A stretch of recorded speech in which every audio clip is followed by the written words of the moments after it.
Hello, everybody. Welcome back to the Sunday Matinee. We are on episode 42. I'm your host, Ben Stahl. I'm rolling solo again this week, so let's just jump right into the news. One of the biggest bits of news to come out this week is that the Warner Discovery merger is complete, and the folks at Discovery are apparently looking at an overhaul of the DC Extended Universe. What this means at this point is uncertain.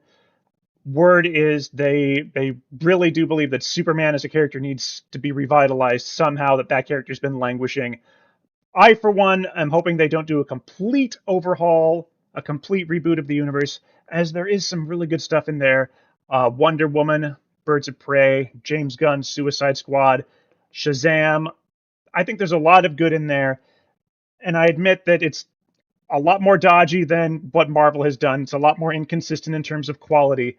But to start completely over from scratch right now, when some of us are starting to feel a bit of reboot fatigue, uh, maybe a big ask for audiences, but we'll see how that goes. Speaking of Warner Brothers, they had a big opening this weekend, or something of a big opening. The third film in the Fantastic Beasts franchise opened this weekend, and it set a record low for box office openings for the Wizarding World franchise, with 43 million over the weekend. Now, there's plenty of factors that could have affected this. One could have been the recasting of Grindelwald, originally played by Johnny Depp. Another could be the backlash towards J.K. Rowling over her comments towards the trans community. And another factor may simply be that the second film in the Fantastic Beasts series was not well received by critics or audiences.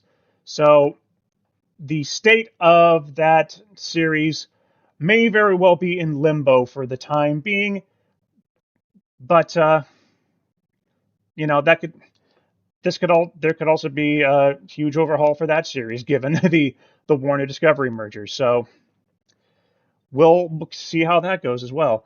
But let's jump over to the Marvel side of the news. This I just think is a wild bit of news coming out this week.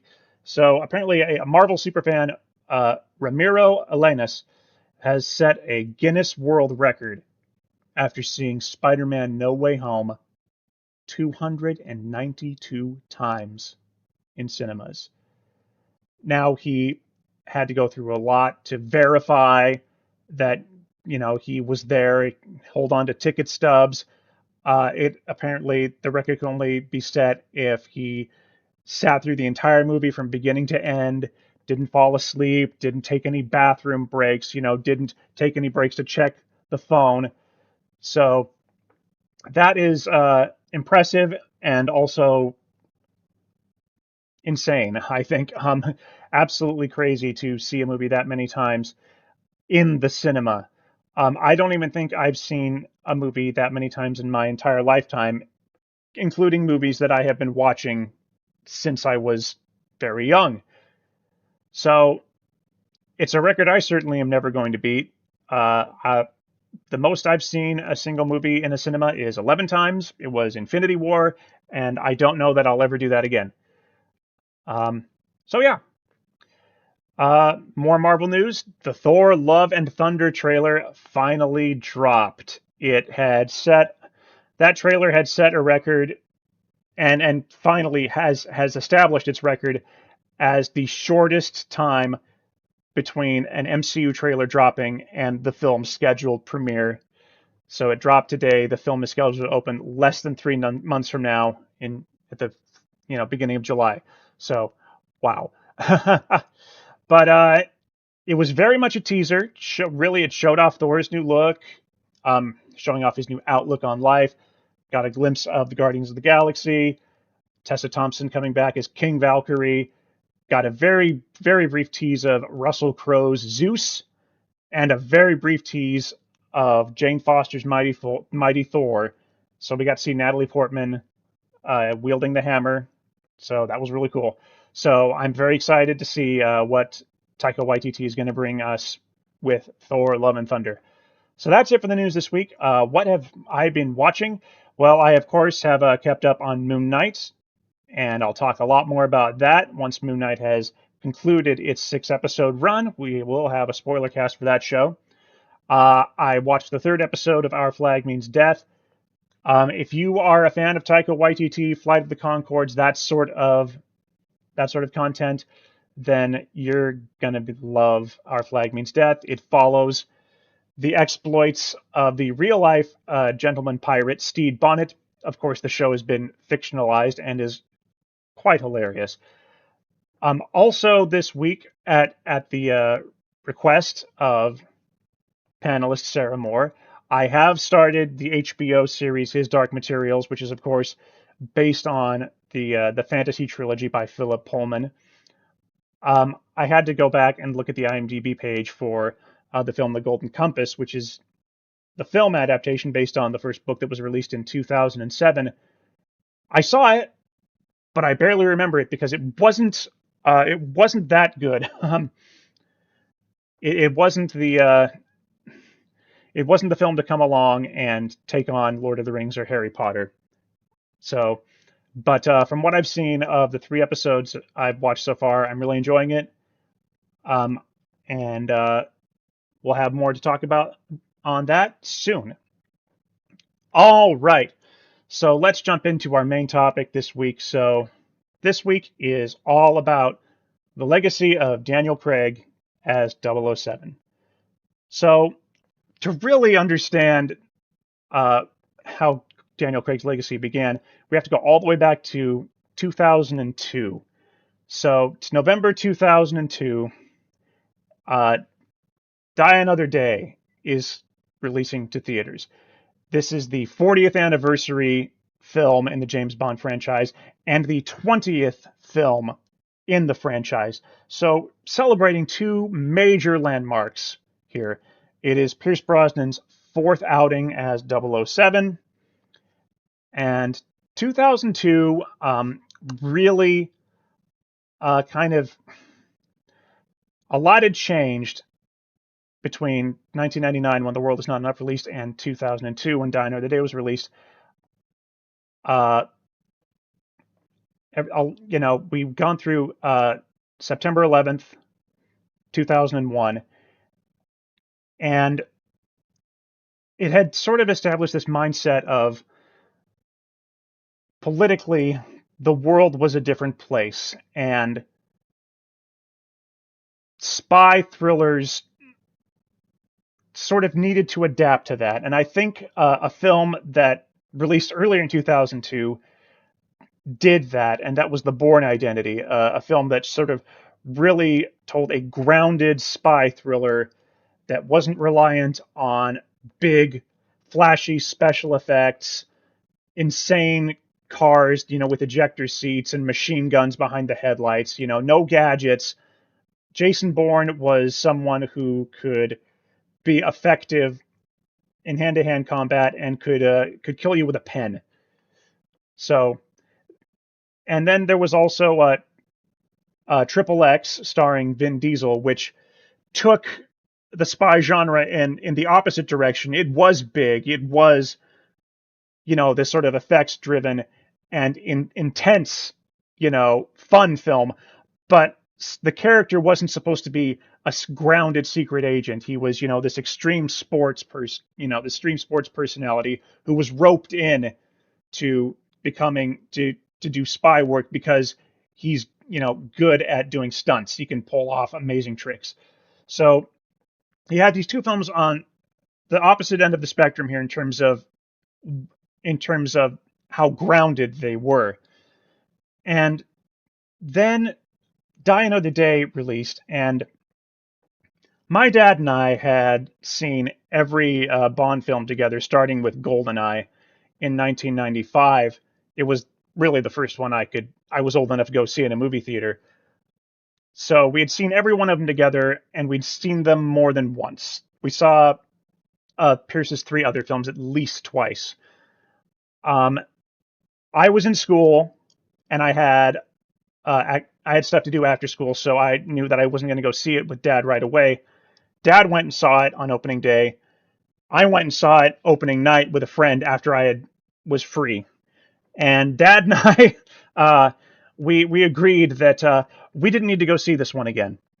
Um, the pendulum for Bond has swung all over the place, from the grounded feel of the original two films, Doctor No and From Russia with Love, to the Moore era where parody was just what these films were all about. And GoldenEye had sort of regrounded Bond in the 90s, but as Pierce's films progressed, they did start to become a little more outlandish. And Die Another Day was peak crazy for Bond. Um, it just got too big. I think the prime example of this is a moment where Bond is windsurfing on an iceberg tsunami, and the CG effects for this were terrible. Not to mention this completely insane moment of, really, we're going there.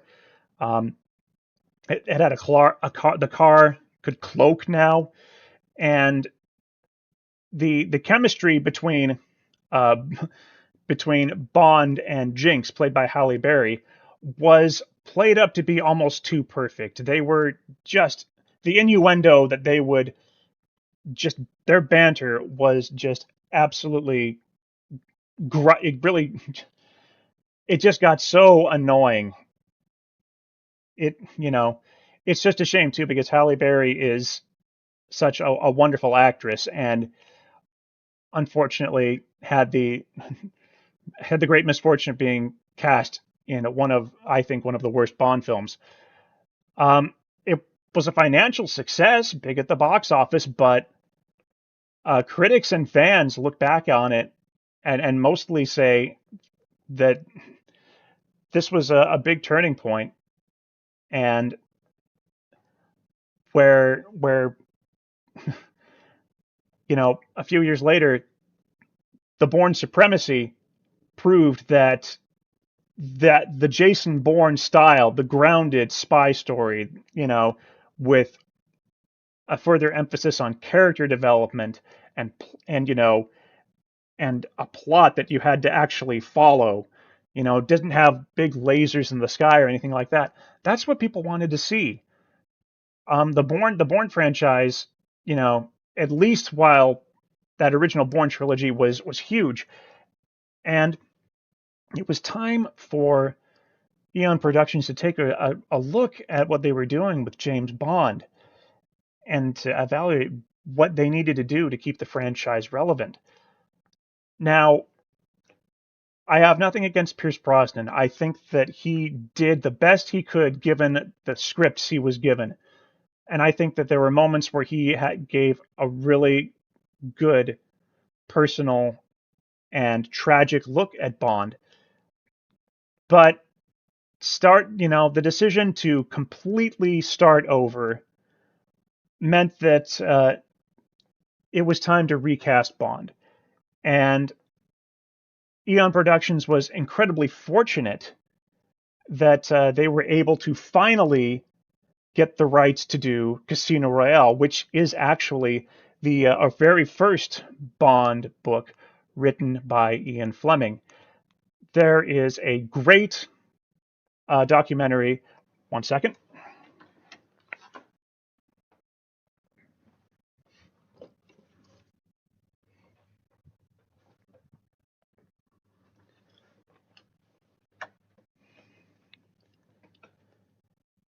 They finally got the rights to do the original James Bond book, Casino Royale. There is a great documentary on the journey of Casino Royale from book to finally getting a proper adaptation in 2006. If any of you out there have this version of Casino Royale, either on DVD or Blu-ray, this collector's edition, do not get rid of it. It has special features, supplemental material, documentaries on it that you can't get on any other edition of the film. Not in any of the Blu-ray sets that contain all the films, not in any other 4K version of the film. the Blu-ray or DVD version with this cover, collector's edition at the top. Great documentary. I won't go into the long journey that Casino Royale took to get from page to screen, but it's a great story. The important thing was they were going back to Fleming's original work. This is something that the series has done throughout the years.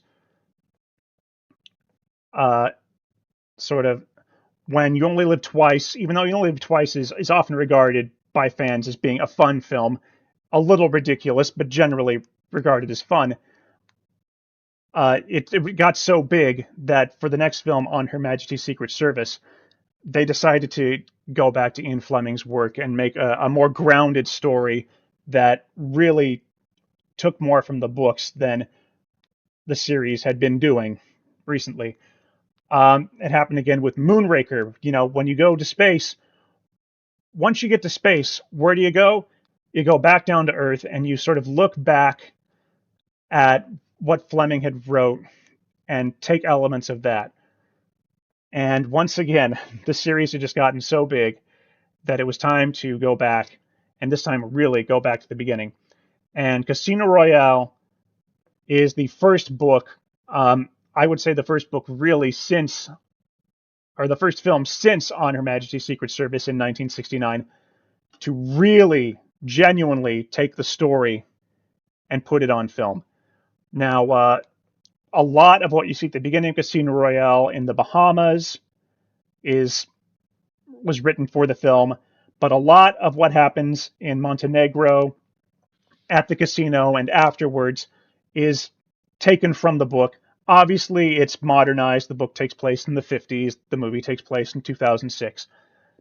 But Bond came out of this feeling grounded again and feeling like it had been influenced by the Bourne films, in that what in the big action sequences weren't these crazy confrontations between, you know, the villain's giant army and their underground lair and, you know, the heroic army, the British army, the US army coming in to support Bond.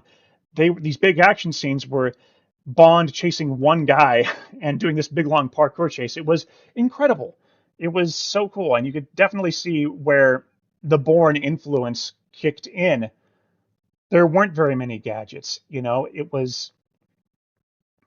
felt fresh, and for the first time at a Bond film, I left the movie theater like, yes, I was absolutely all in for the new direction that the series was taking. And I saw Casino Royale probably 3 more times in the movie theater. It was just something absolutely special. And a huge part of that is that Daniel Craig delivered a much more nuanced performance than any of his predecessors. Bond was more than just an assassin. He was human. But you really got to see that character develop from the beginning, from this silent killer into someone who realizes that maybe this is not what they want to do for the rest of their life. You know, I found something else to drive me.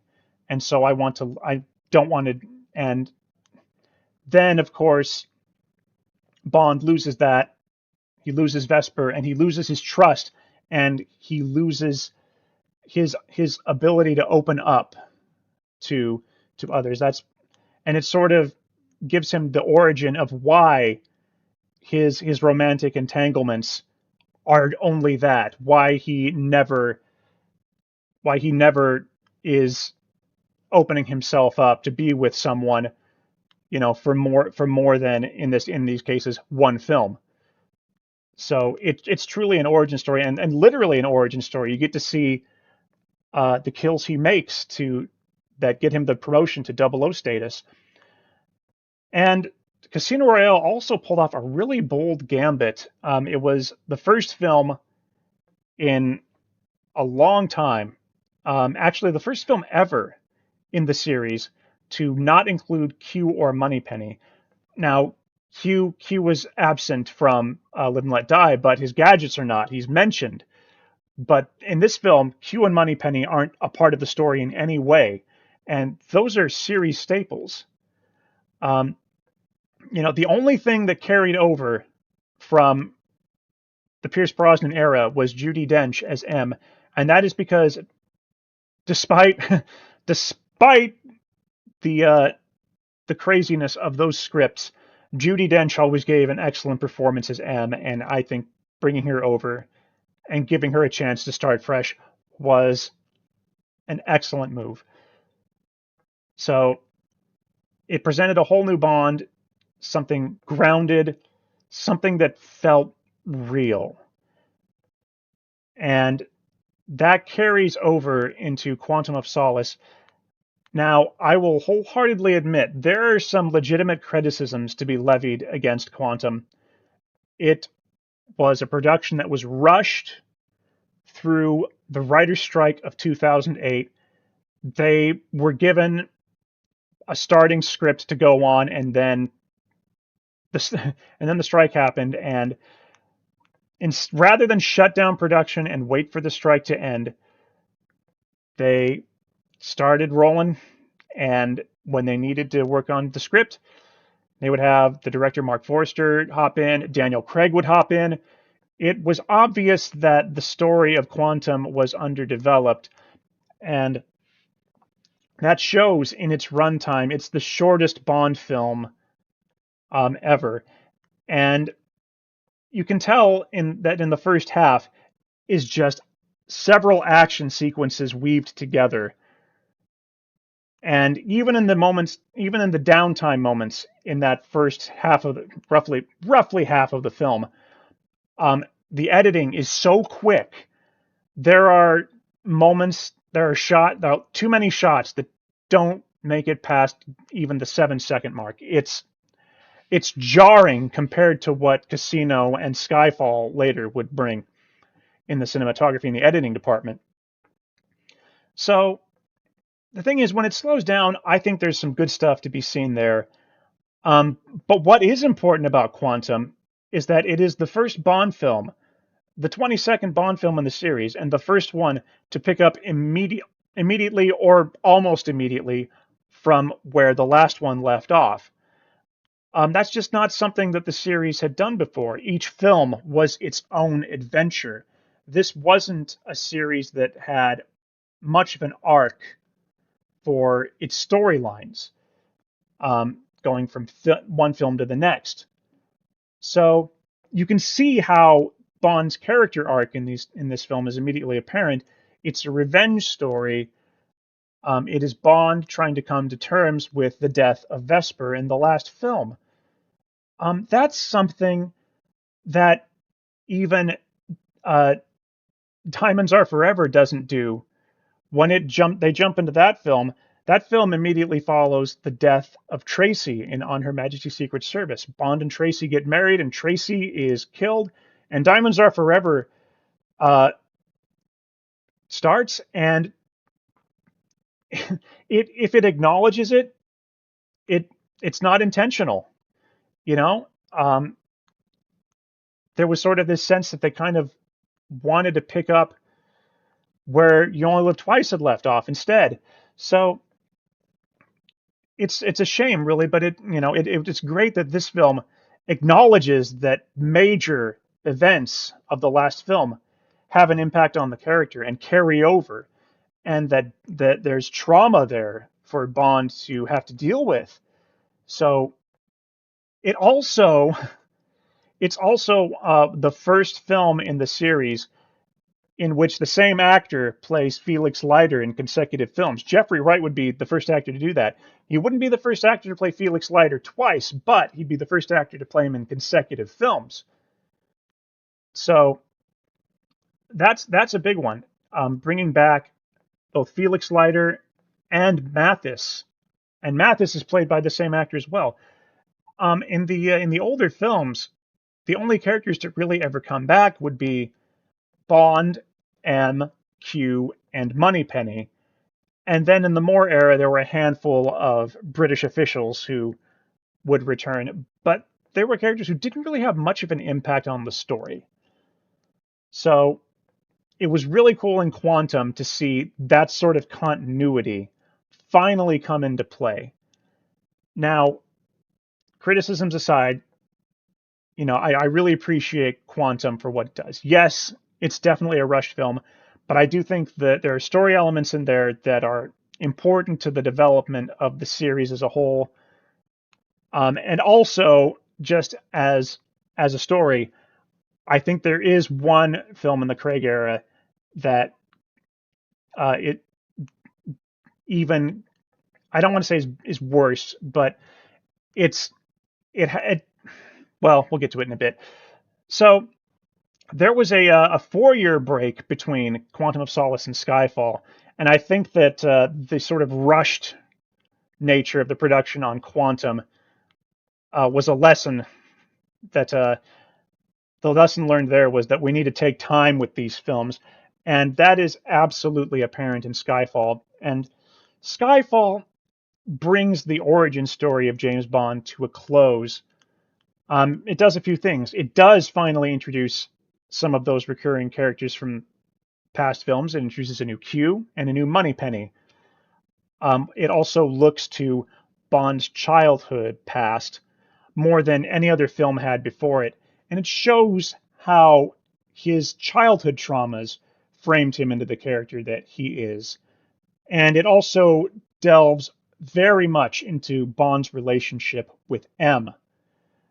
And that's just something that the older films didn't do as well. Like M and Moneypenny and Q really, they only existed to set up the plot and to send Bond on his way with his mission and his gadgets and, some office flirting.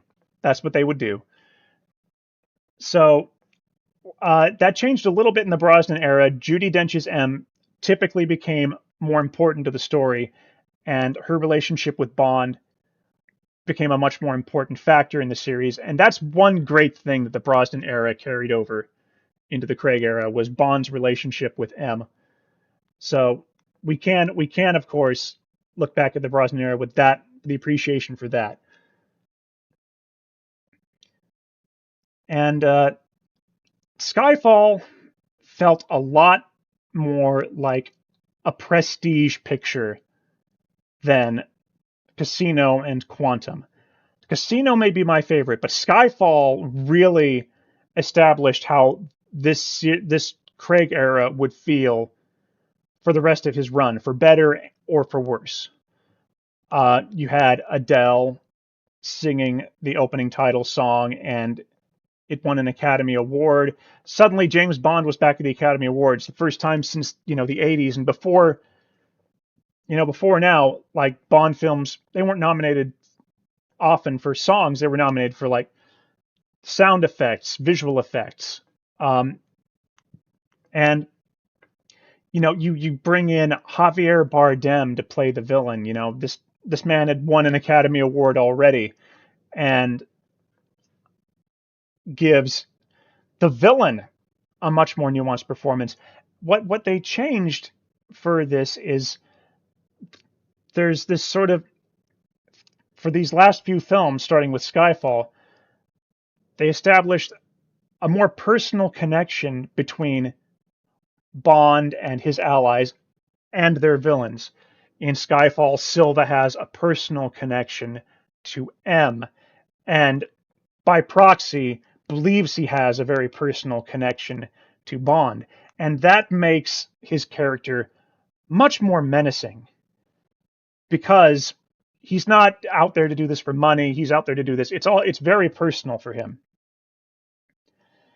And that worked really well in Skyfall. And Skyfall, of course, brought in Sam Mendes to direct and Roger Deakins behind the camera at cinematography.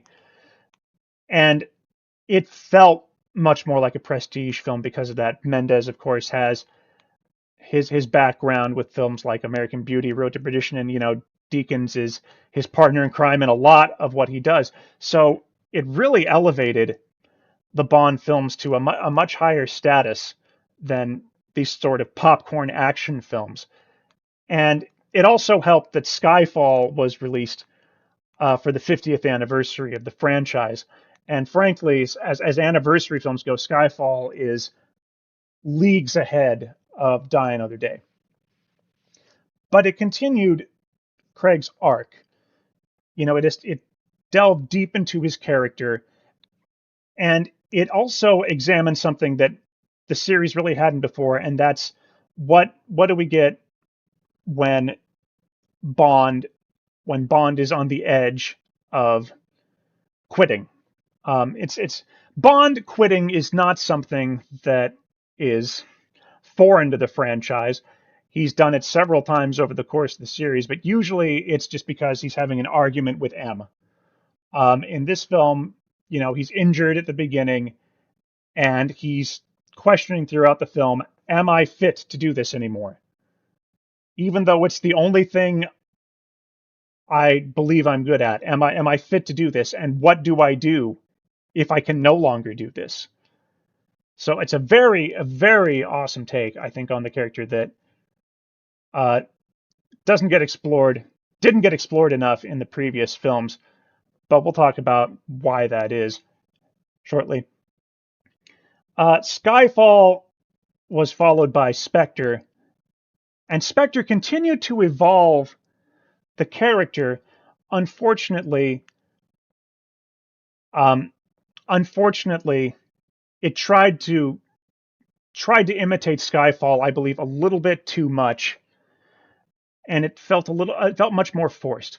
Now, Spectre as a terrorist organization was, something that the series had not had since Diamonds Are Forever. Blofeld had not appeared officially in the series since Diamonds Are Forever, and that's because, and again, this is a story that's completely just a story for another time. Is for the longest time, Eon Productions had lost the rights to use the villain Blofeld and the Spectre organization in the films. Hence, the Quantum organization that they had come up with, and that that Le Chiffre and other villains had come from in the first two films. So I think that one of the problems with Spectre is that they were so thrilled to be able to use Spectre and Blofeld again that became sort of a motivation to retcon the previous three films so that it was Spectre all along. It was always Spectre. Blofeld says, it was always me, James, the author of all your pain. And that really, I think, that really takes a lot away from the previous films, particularly Skyfall, because Skyfall feels like Daniel Craig's Goldfinger. Um, almost all of Sean Connery's films were Bond versus Spectre, except for Goldfinger. Goldfinger was that one villain who was operating independently of an organization. He was in it for himself. And I feel like that's what Skyfall was supposed to be, was, this one man out for revenge against M and didn't have ties to anything else. And so Spectre retconned everything so that Quantum was actually Spectre, so that Silva was actually Spectre, and that just takes away so much, I think, from what those films had achieved. And the fact that the studio and the actor, why I'm completely blanking on his name, the actor who plays Blofeld, they downplayed it so much that he was playing Blofeld. They tried to hide his identity, and it was just the worst kept secret, I think, in Hollywood that year. If you're making a film about Spectre, your villain is going to be Blofeld. Um, so where this film, I think, does succeed is that it introduces a new character, Madeline Swan, who is the first woman in the series since Vesper to sort of break through to Bond. And I think it's completely unintentional. I think it's more because she is the person that he has to protect through the film. And by protecting her, he gets closer to her, and then she to him. But this film also does have a moment where we get a reference to Vesper, and there's that sense that you know, we're reminded that Bond doesn't trust anybody. Um, so his relationship with Madeline for that film feels a little forced, but it works in the sense now that it's picked up in Craig's final film, No Time to Die. But before I talk about No Time to Die, I want to take a look at Spectre and see how it mimics or takes from a film in Bond past. So this entire run, Daniel Craig's entire 5-film run, borrows heavily tonally from the 1969 film On Her Majesty's Secret Service, which happens to be my favorite Bond film. Yes, it's the one film that starred George Lazenby, his one and done film, that came in between two Sean Connery films, and that I think your average moviegoer tends to sort of bypass because Lazenby quit after one outing.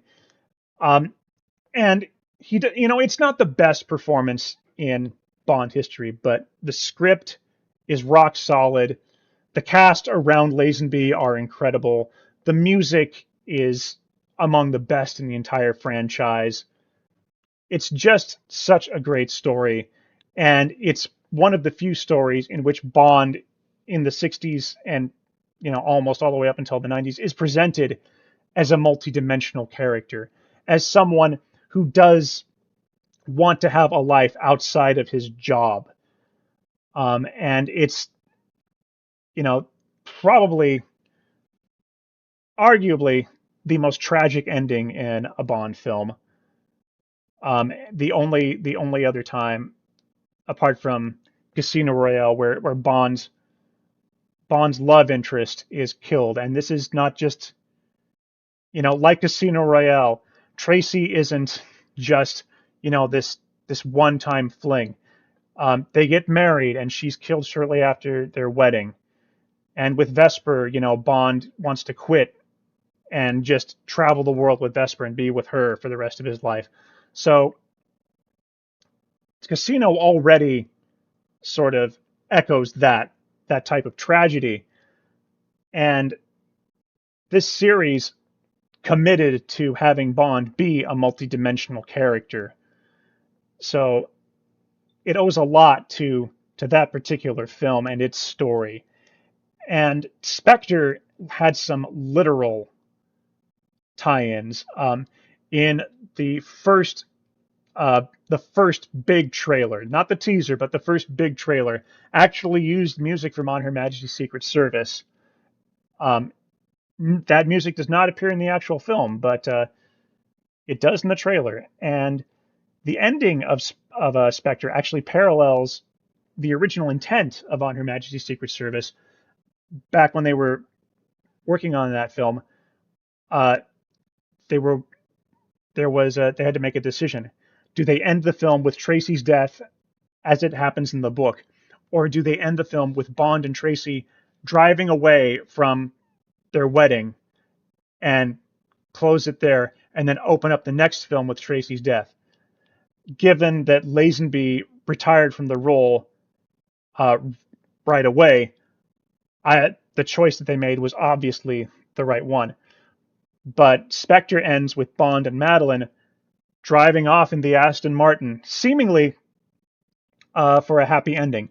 And that's how it appeared to be for a few years, because, not for the first few years after Spectre had been released, Daniel Craig had very openly expressed his disinterest in returning to the role of Bond. Fortunately, they were able to get him back in to do one more film, and that is No Time to Die. Now, we're going to get into spoiler territory here. If you haven't seen No Time to Die, now may be a good time to tune out. So, yeah, that's where we're going. So, Bond's arc concludes in this film, and it does so doing two things that we've never, ever seen in a Bond film.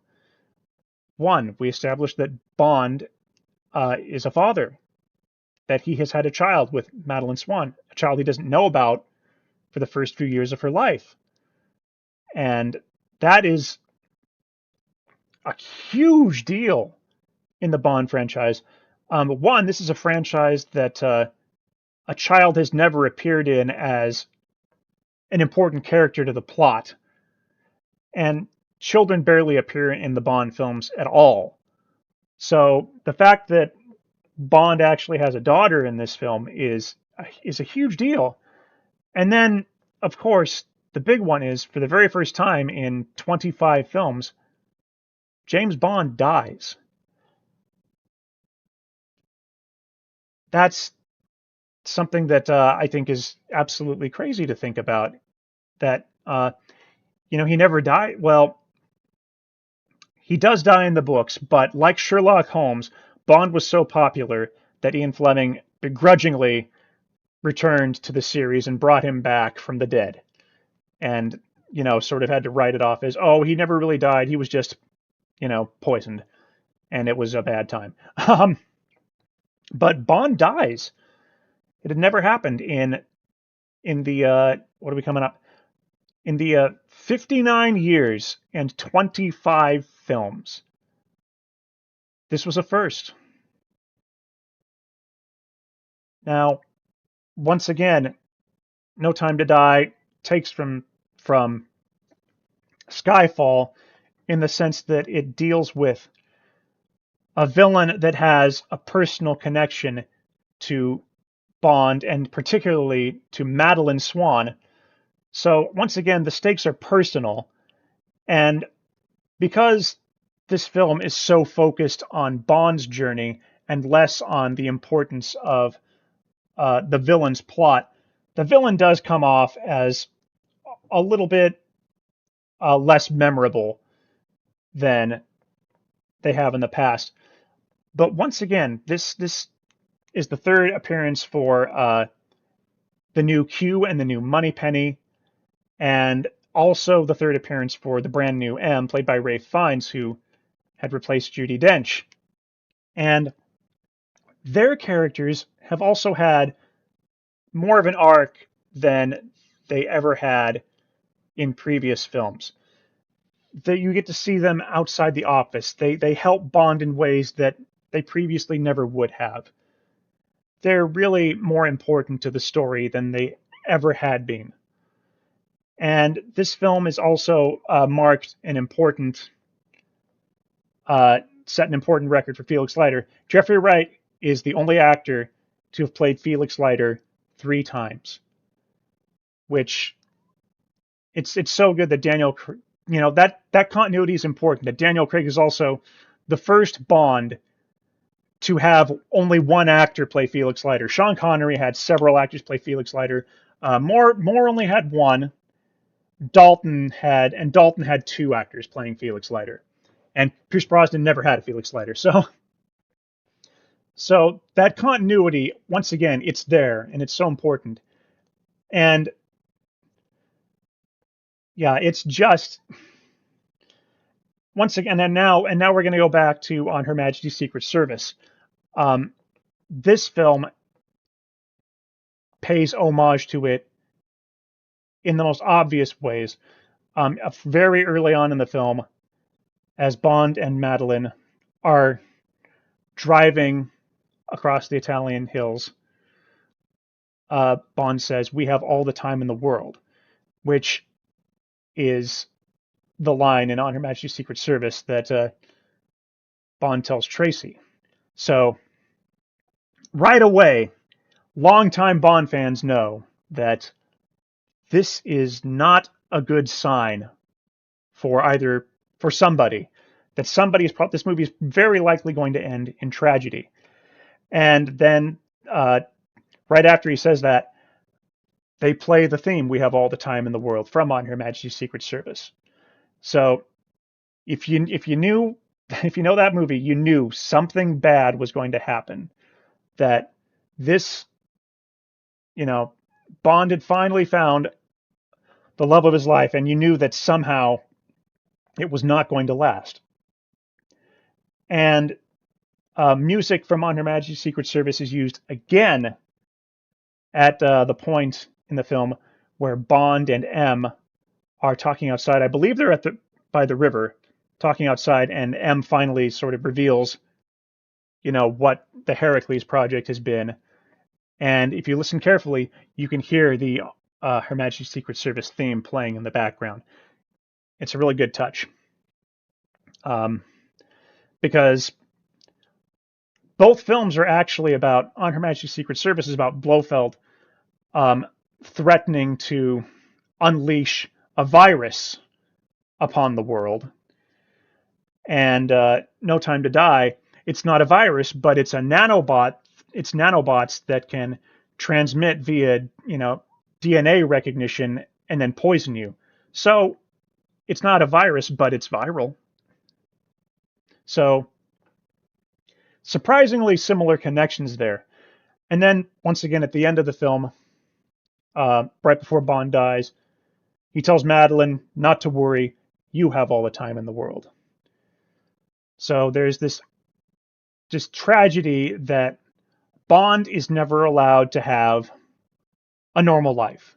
He is only ever allowed to be the MI6 assassin, and that is going to be his life, and that is going to be how he dies. It is unfortunate, but it's a very effective ending.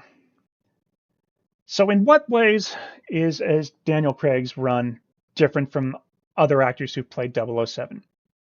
Well, as I've mentioned before, there's a continuity to his films that's not present in the other 20 films.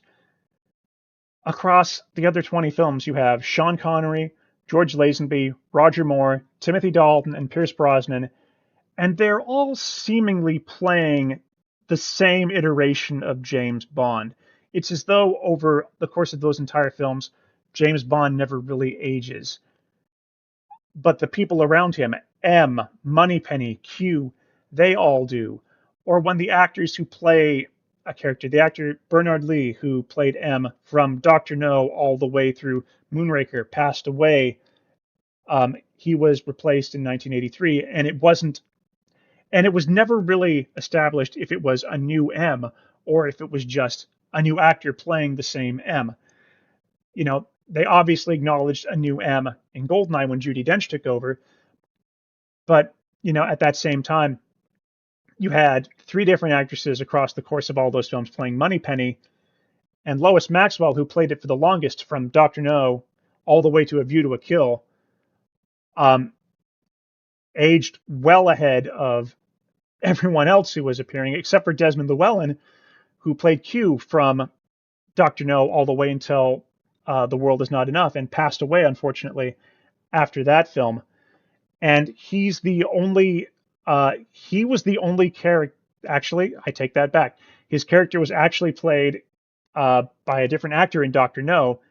Llewellyn took over from Russia with Love, but Llewellyn was never replaced through the entire run of those films as Q. John Cleese took over in Die Another Day as someone who was promoted to Q. So Desmond Llewellyn is probably the only actor to get such a long run playing the same character in the Bond franchise. Even across the 3 films that Blofeld appears in, the original Bond films, he's played by 3 different actors who give a completely different take on it, meaning that Blofeld never feels the same across 3 different films. And that's unfortunate, because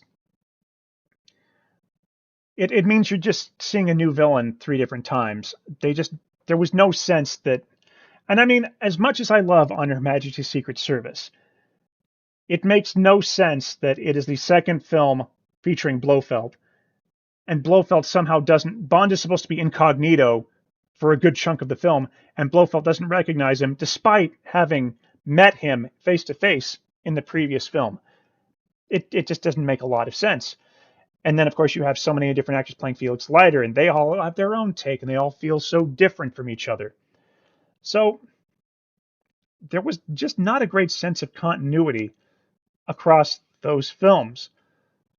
And outside of outside of M, Q, and Moneypenny, only a handful of incidental characters ever made multiple appearances in the films. And Felix Leiter, of course. You had Sylvia Trench, who's the very first woman that Bond has a fling with in Dr. No, makes a brief appearance in From Russia with Love. Sheriff J.W. Pepper from Live and Let Die makes an unfortunate appearance in The Man with the Golden Gun, where he's literally there just to be a comic relief. That whole film was a comic relief, I'll tell you that. And there's so few major moments in the original series that are referred back to. The one that does get referred to is the death of Tracy.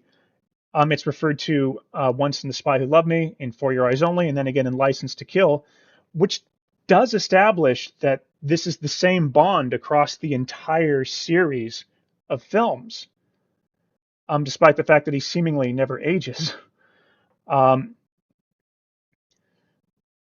But yeah, apart from that, there's not a lot of continuity that, you know, that anything from a past Bond film really has not much of an effect on future films.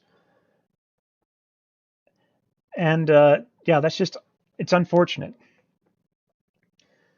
So another thing that I think defines the Craig era is death.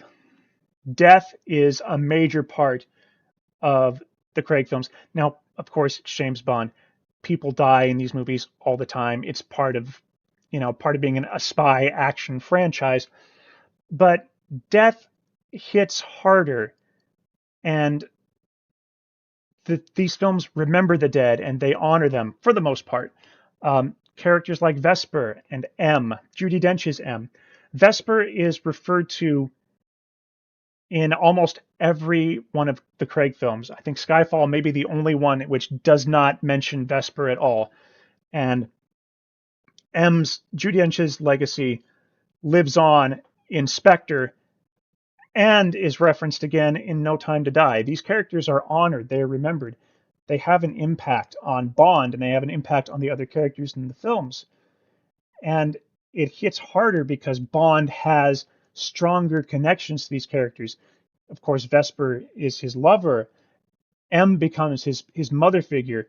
Felix Leiter is his closest friend and confidant, even more so in the Craig films than he is across the other films, because once again, Jeffrey Wright had the opportunity to develop the character over 3 films versus all the other actors who played him, who only got, for the most part, got 1 film. The only other actor to play him twice was David Hedison, who played him in Live and Let Die, License to Kill. Had 8 films separating those. He played a Felix Leiter to both Roger Moore and to Timothy Dalton.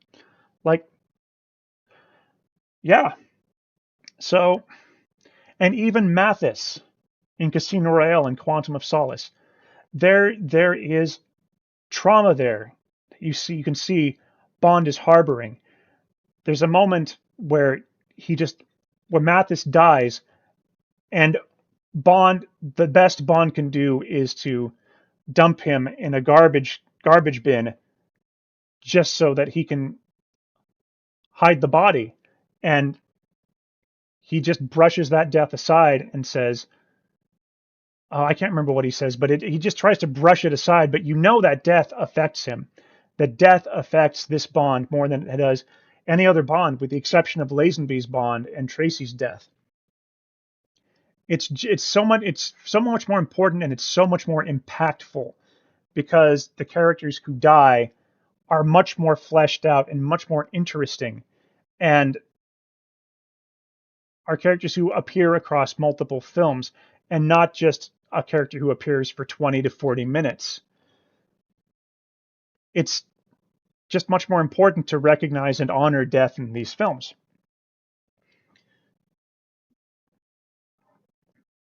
And again, it's a little thing, but it's important.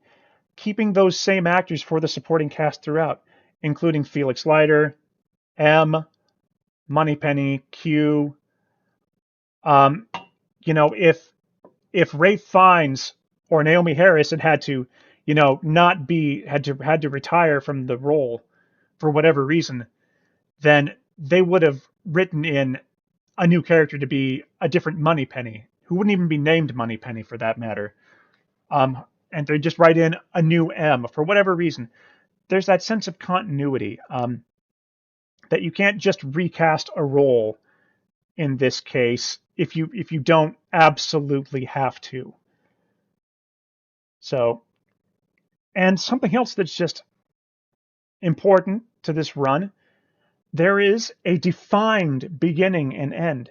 This film, this series of films opens up with Craig's as Bond, his first two kills that get him the promotion to 00 status, and ends definitively with his death.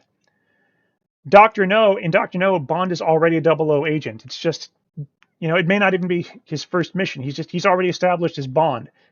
It's just his thing. And then Die Another Day, the final film, which, I assume at the time they had intended to sort of carry on as it was, but it just ends the way a Bond film would, with Bond in the arms of a beautiful woman. And that's just how the Bond films were.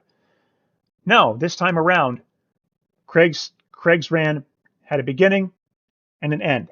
No other Bond actor had that privilege, that benefit.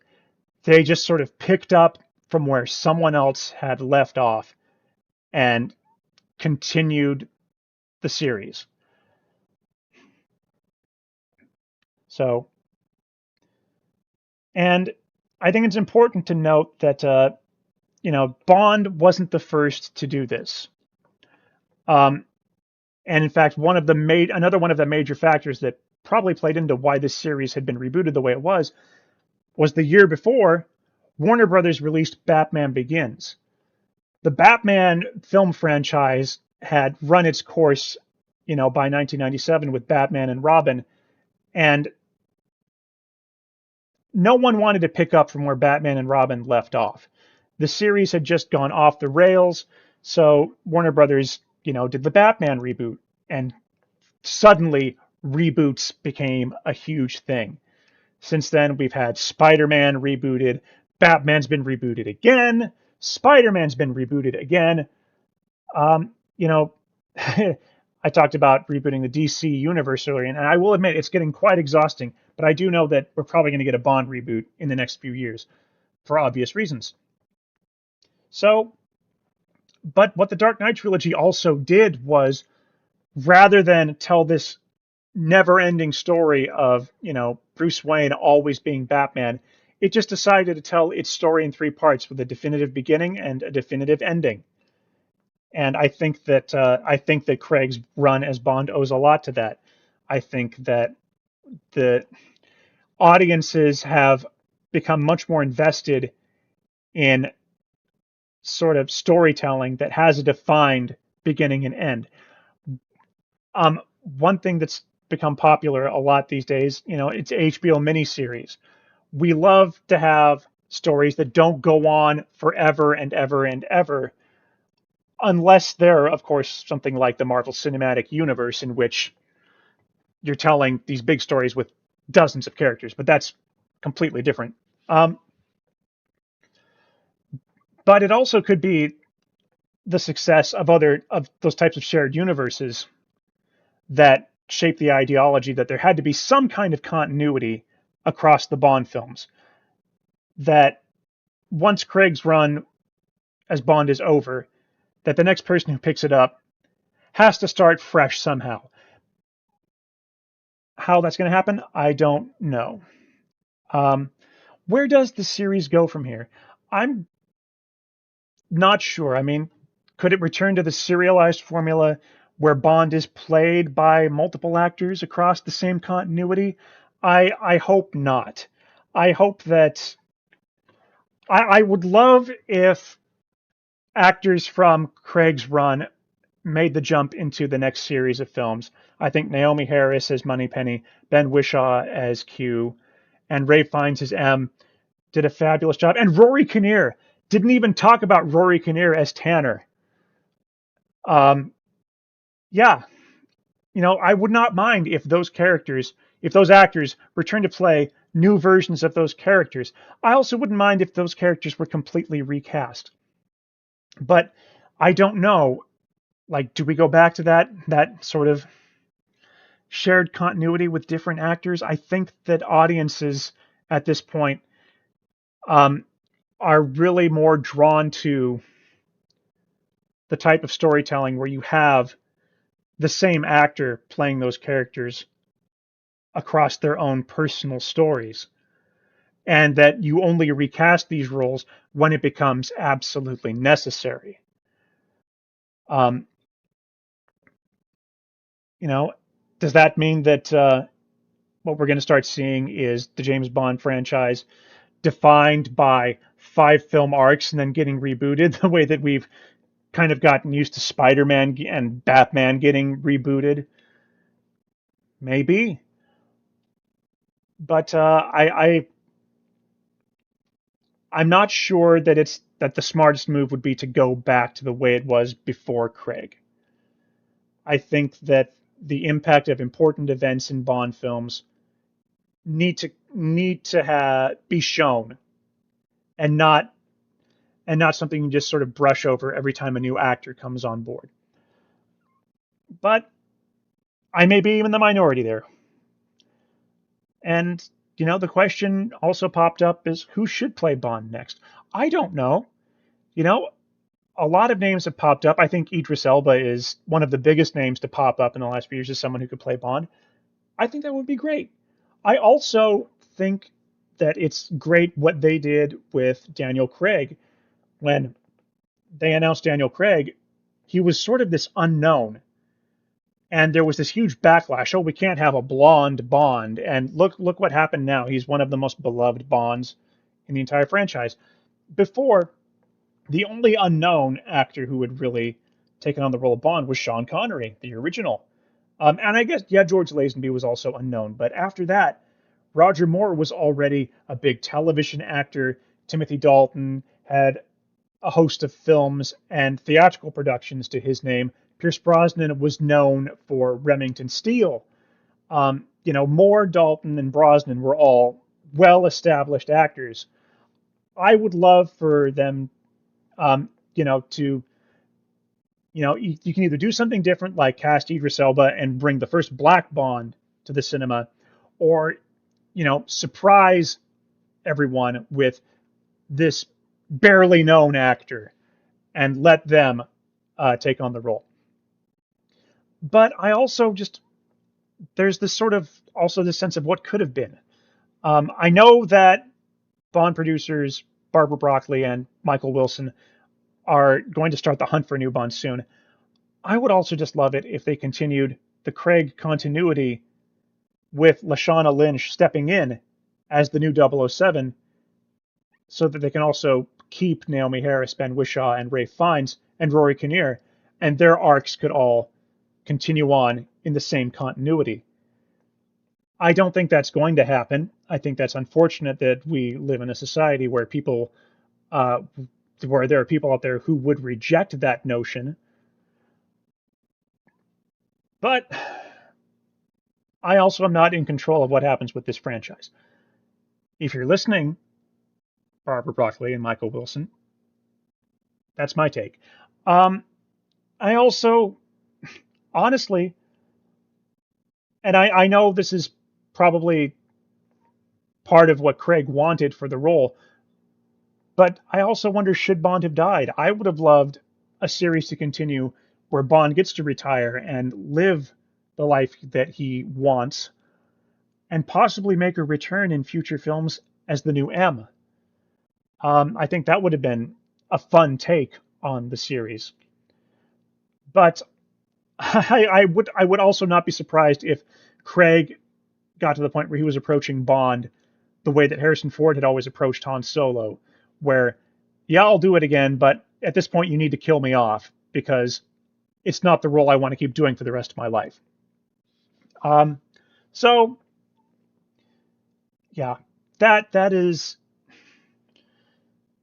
that's just my take. I have no idea what is going to happen with Bond next. I'm hopeful for the future.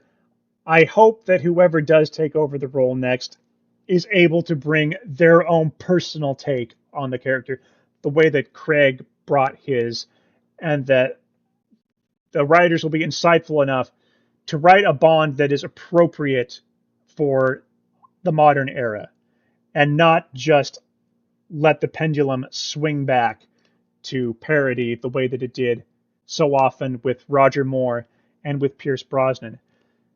And I'm going to offer a hot take here real quick. And I know this is going to upset a lot of people. I honestly think that overall, even though the scripts they were given were ultimately tended to be a lot more tended towards parody and comedy, I honestly think that Roger Moore and Pierce Brosnan, at their best, were more three-dimensional as Bond than Sean Connery was. Sean Connery played Bond like a killer and a misogynist. You know, it's it worked for him in the 60s. It was viewed as acceptable, and I still look at it and I say that's an important, it's an important franchise in cinematic history. But Moore and Brosnan and Dalton and Lazenby all had a much more human side to their Bonds, and Craig takes from that. Again, Moore and Brosnan were unfortunately saddled with a lot of very bad scripts. So yeah, that's my take, and I know I'm gonna get stoned for that one, you know. But yeah, and I'm not trying to say that I don't like the Connery era. Come on, it's right there. Um, but I do think over the years I've come to realize that yeah, Connery's is the most one-dimensional take on Bond. So yeah, that's my thoughts. I hope the next Bond is is something refreshing and new, the way the Casino Royale felt in 2006. And before I start wrapping things up, I'll do a quick ranking of Daniel Craig's Bond films. Since there are only five, this shouldn't be too tough. And I think this is a fairly agreeable look at his films. Uh, One, Casino Royale. Two, Skyfall. Three, No Time to Die. Four, Spectre. And five, Quantum of Solace. I will say I think Quantum of Solace would rank above Spectre if they had taken the time to develop the story much, much more. I think there's a lot that could be wrung out of it, but they rushed through it. And I also understand that a lot of people would switch Casino and Skyfall. Just note, Casino and Skyfall may as well be like tied for first. They're both just incredibly well-made films. So that's my ranking of the Craig films. So yeah, to close things up, Daniel Craig, I've said this before, has had, I would say, the best run in James Bond history. Even his lowest ranking films for me, Spectre and Quantum, are overall the quality of his films ranks so much more than his predecessors. And yes, I am including Sean Connery because if you want my take, Diamonds Are Forever is the worst film in the series.